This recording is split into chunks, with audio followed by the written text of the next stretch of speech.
Imagine a patient who is already dead, yet his cries still echo through the dark halls of a hospital.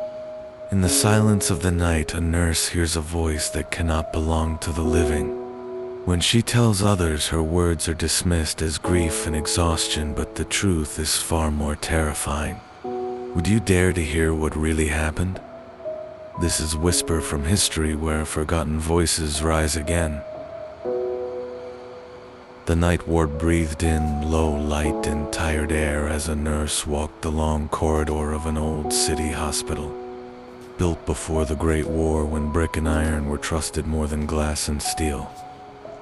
She had worked here for years, long enough to know every creak in the floor and every echo after midnight. This was a place where pain softened into routine and grief learned to stay quiet.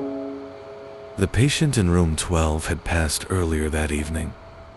A factory worker, middle-aged, lungs burned by years of dust. The doctor spoke the words "time of death" and moved on. The nurse stayed behind for a moment, holding the still hand, because someone should. Hours later, the ward should have been silent. But from the far end of the hall, a sound rose slowly. A thin, broken cry, like breath trying to remember itself. She froze, listening as the sound drifted from room 12. But how could that be? Hospitals in the 1930s were different places. Nurses worked 16-hour shifts. Records were handwritten. Bodies were not rushed away. It was common for the dead to remain in their rooms until morning. Still, no one expected sound from them. She told herself it was the pipes. Old buildings spoke at night. Yet the cry came again, weaker now, unmistakably human.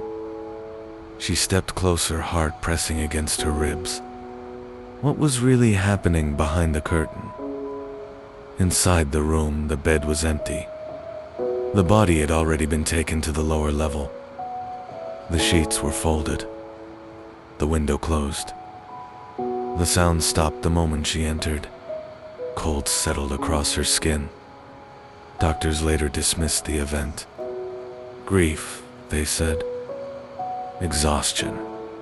But other nurses whispered similar stories from other nights. A call bell ringing from an empty room. Footsteps where no one walked. In medical journals of the era, there were quiet mentions of post-mortem vocalization. Air leaving the lungs. Muscles relaxing. Science offered reasons. Yet none explained the timing. None explained the sorrow in that sound. The nurse never heard it again, but she'll never forgot it. Years later she would say, some patients do not know they are gone. Some leave with words unfinished. And some places remember them longer than they should. The hospital still stands today, renovated and bright. Visitors speak of a calm feeling. Yet staff sometimes hear crying late at night. Soft and distant. As if someone is still waiting to be answered.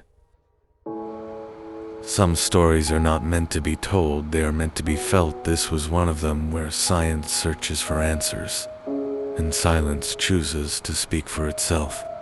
If you are drawn to mysteries that live between reality and the unknown, remember to subscribe, because Season 3 Real Haunted Stories is coming very soon. Until we meet again with another unsolved story.